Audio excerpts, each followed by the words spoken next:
Dear students, good morning. मैं doctor Rosy Shah. आज हम बीए पार्ट सेकंड के फर्स्ट पेपर में प्रश्नावली के विभिन्न प्रकारों को जानेंगे। प्रश्नावली के अनेक प्रकार हो सकते हैं। जो प्रश्नावली की रचना, इसकी प्रकृति, प्रश्नों के प्रकार व उत्तरदाता की विशेषताओं के आधार पर विभाजित किए जा सकते हैं। लुंडबर्ग ने प्रश्नावली के दो प्रकार बताए हैं, एक तथ्य संबंधी प्रश्नावली और दूसरा मत और मनोवृत्ति संबंधी प्रश्नावली। तथ्य संबंधी प्रश्नावली का प्रयोग सामाजिक तथ्यों से संबंधित सामग्री को एकत्रित करने के लिए किया जाता है।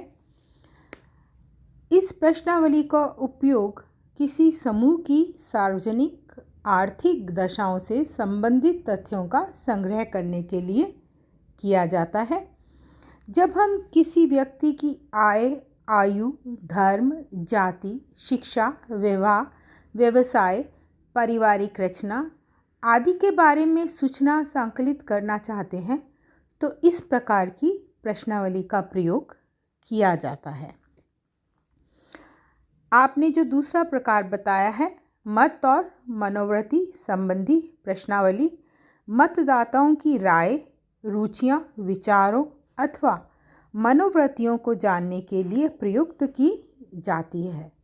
जब हम किसी विषय पर सूचनादाता की रुचि, राय, मत, विश्वास, दृष्टिकोण जानना चाहते हैं तो इस प्रकार की प्रश्नावली का प्रयोग करते हैं। बाजार सर्वेक्षण, जनमत संग्रह, विज्ञापन तथ्य, टेलीविज़न एवं रेडियो कार्यक्रमों के बारे में लोगों के विचार जानने के लिए इसी प्रकार की प्रश्नावली का प्रयोग किया जाता है। मत एवं मनोवृत्ति संबंधी प्रश्नावली का उपयोग किया जाता है। पीवी यंग ने प्रश्नावली को दो भागों में विभाजित किया है। प्रश्नों की प्रकृति के आधार पर बंद एवं खुली प्रश्नावली तथा प्रश्नावली की संरचना के आधार पर संरचित एवं असंरचित प्रश्नावली की पीवी यंग ने विवेचना की है। अन्य कुछ विद्वानों ने चित्र में एवं मिश्रित प्रश्नावली का उल्लेख भी किया है। प्रश्नावली के प्रकार। अब मैं आपको प्रश्नावली के विभिन्न प्रकार बताने जा रही हूँ। संरचित प्रश्नावली, असंरचित प्रश्नावली, बंद, सीमित या प्रतिबंधित प्रश्नावली, खुली अथवा अप्रतिबंधित प्रश्नावली, चित्र में प्रश्नावली और मिश्रित प्रश्नावली। हम एक एक करके इन प्रश्नावली के प्रकारों को समझेंगे। संरचित प्रश्नावली। इस प्रकार की प्रश्नावली का निर्माण अनुसंधान शुरू करने से पहले ही कर लिया जाता है। इसमें जो प्रश्नों की भाषा, शब्द, वाक्य आदि पहले से ही तय कर लिए जाते हैं, जिनमें अनुसंधानकर्ता अथवा साक्षात्कारकर्ता को अनुसंधान के दौरान परिवर्तन करने की इन वाक्यों में, शब्दों में, भाषा में छूट नहीं होती। इनमें प्रश्नों का एक क्रम होता है, जो वह क्रम भी पूर्व निर्धारित होता है। इस प्रकार की प्रश्नावली का मुख्य उद्देश्य सुनिश्चित एवं समरूप उत्तर प्राप्त करना है। संरचित प्रश्नावली को परिभाषित करते हुए श्रीमती पीवी यंग लिखती हैं, संरचित प्रश्नावली वह होती है जिसमें कि निश्चित, ठोस तथा पूर्व निर्धारित प्रश्नों के अतिरिक्त ऐसे आवश्यक सीमित प्रश्न भी रहते हैं जो अपर्याप्त उत्तरों के स्पष्टीकरण या अधिक विस्तृत प्रत्युत्तर पाने के लिए आवश्यक होते हैं। प्रश्नों का प्रकार चाहे प्रतिबंधित हो या अप्रतिबंधित हो, महत्वपूर्ण बात यह है कि उन प्रश्नों को पहले से ही, ना कि साक्षात्कार के समय, लिखित रूप में दिया जाता है। ऐसा पीवी यंग ने लिखा है। इस प्रश्नावली के संबंध में कुछ और भी बातें आपको बताना चाहूँगी। जब उत्तरदाता द्वारा दिए गए उत्तर अपर्याप्त, अस्पष्ट एवं अपूर्ण होते हैं तो साक्षात्कारकर्ता को आंतरिक प्रश्नों को पूछने की छूट दे दी जाती है। इस प्रकार की प्रश्नावली का उपयोग उन क्षेत्रों में किया जाता है जहां औपचारिक अन्वेषण का संचालन करना है और उनके आधार पर उपकल्पना का निर्माण करना हो, प्राथमिक तथ्यों का संकलन करना हो या संकलित तथ्यों की पुनः परीक्षा करनी हो। अध्ययन क्षेत्र के विस्तृत होने पर भी इस प्रकार की प्रश्नावलियों का प्रयोग किया जाता है, जिससे कि प्रश्नों के समान उत्तर उत्तरदाताओं से प्राप्त किए जा सकें। इस प्रकार की प्रश्नावली के द्वारा सामाजिक आर्थिक घटनाओं का अध्ययन किया जाता है। किसी विषय पर लोगों की राय जानने के लिए या प्रशासकीय नीति या परिवर्तन का अध्ययन करने के लिए, इसी प्रकार सामाजिक स्वास्थ्य, जन कल्याण की योजनाओं, लोगों में रहन सहन की दशाओं, आय व्यय आदि के बारे में सूचना एकत्र करने के लिए संरचित प्रश्नावली का प्रयोग किया जाता है। अब हम दूसरा प्रकार जानेंगे, असंरचित प्रश्नावली। इस प्रश्नावली में पहले से प्रश्नों का निर्माण नहीं किया जाता जैसा कि संरचित प्रश्नावली में किया जाता था, बल्कि केवल उन विषयों का या प्रसंगों का उल्लेख होता है जिनके बारे में हमें सूचना एकत्र करनी होती है। इस दृष्टि से असंरचित प्रश्नावली साक्षात्कार पथ प्रदर्शिका, इंटरव्यू गाइड के समान होती है। इस संबंध में श्रीमती पीवी यंग लिखती हैं, असंरचित प्रश्नावली प्रायः साक्षात्कार पथ प्रदर्शिका के रूप में लक्षित की जाती है, जिनका उद्देश्य निश्चित विषय वस्तु क्षेत्रों को रखना तथा शुद्धता में भी होता है, जिसके साक्षात्कार के अंतर्गत सम्मिलित किए जाने की आवश्यकता होती है। साक्षात्कारकर्ता सीमाओं में रहते हुए आकार को व्यवस्थित करने तथा पूछताछ के समय के निर्धारित करने में स्वतंत्र रहता है, ऐसा पीवी यंग ने लिखा है।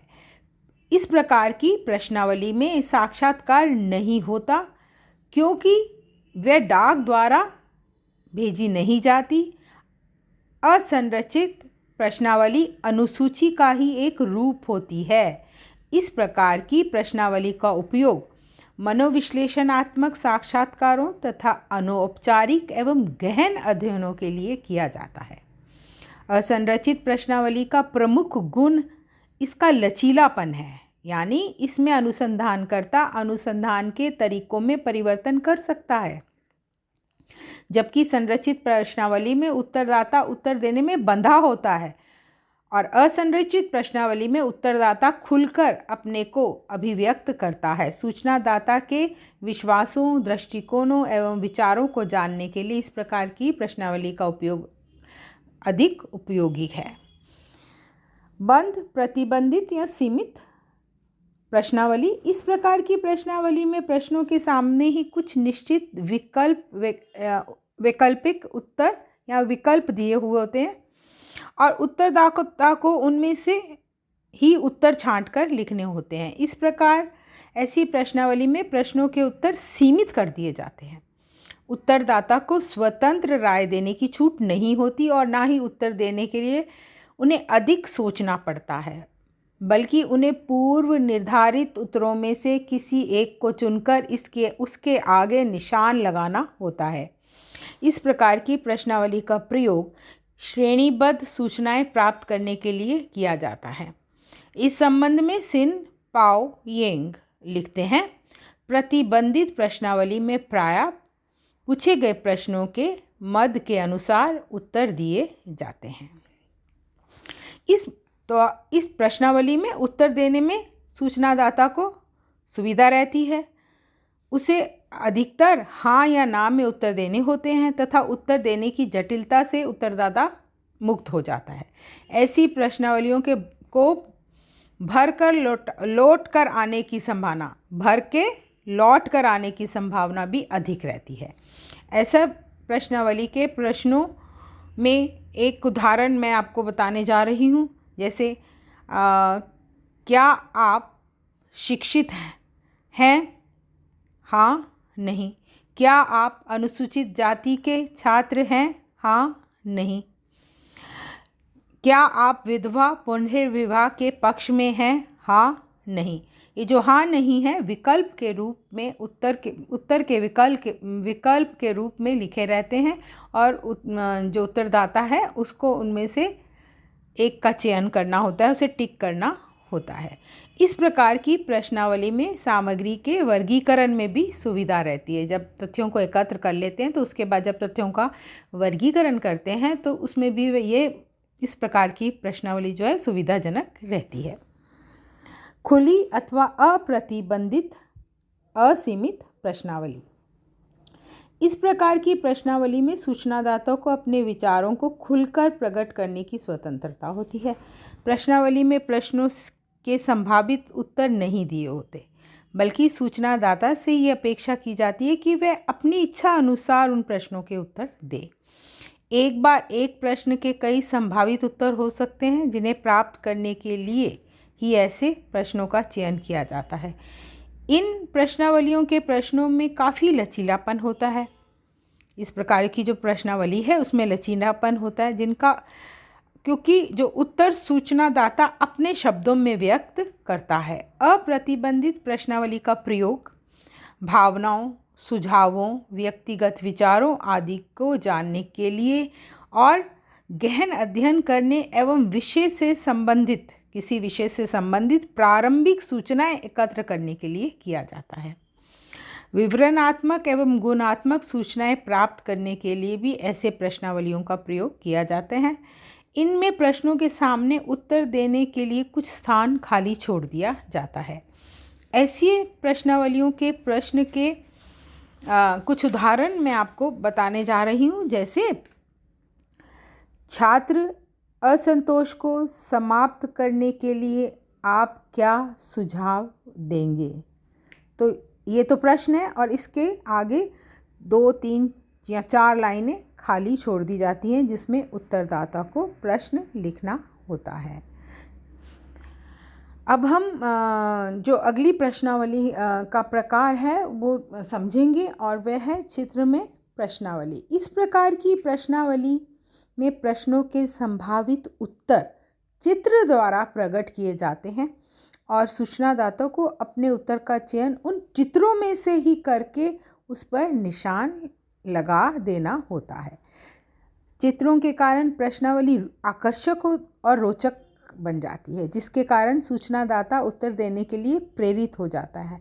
आधुनिक युग में हर व्यक्ति अपने कार्य में क्योंकि बहुत व्यस्त है, उसके पास समय ही नहीं है और लंबे लंबे प्रश्नों के उत्तर वो दे सके समय निकाल कर।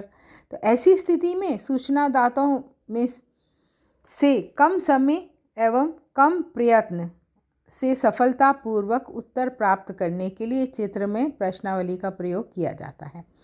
ऐसी प्रश्नावलियों की भाषा भी सामान्य आदमी की समझ में आने वाली होती है। बालकों की मनोवृत्ति को जानने एवं गूंगे तथा अशिक्षित लोगों के लिए ऐसी प्रश्नावली अधिक उपयोगी होती है। इस प्रकार की प्रश्नावली में प्रश्न के जो उत्तर हैं वो चित्र के रूप में अंकित छपे हुए होते हैं। इस प्रकार से ये प्रश्नावली रोचक और आकर्षक होती है और उन चित्रों में से ही उत्तरदाता को उत्तर का चयन करना होता है। मिश्रित प्रश्नावली। इस प्रकार की प्रश्नावली जितने प्रकार अभी मैंने आपको बताए हैं उन सभी प्रकारों की प्रश्नावली की विशेषताएं लिए हुए होती है। इसमें बंद व खुली प्रश्नावली का मिश्रण होता है। अधिकांशतः प्रश्नावली इस प्रकार की होती है कि सामाजिक अनुसंधान में आजकल इसी प्रकार की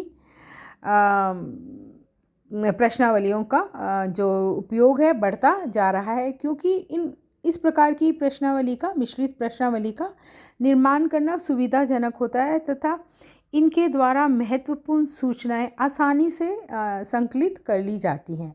किसी भी सामाजिक तथ्य के बारे में किसी एक ही प्रकार के प्रश्नों द्वारा सूचनाएं ज्ञात करना संभव नहीं है, इसलिए आवश्यकता अनुसार खुले एवं बंद, चित्र में एवं संरचित एवं असंरचित प्रश्नों का निर्माण कर लिया जाता है।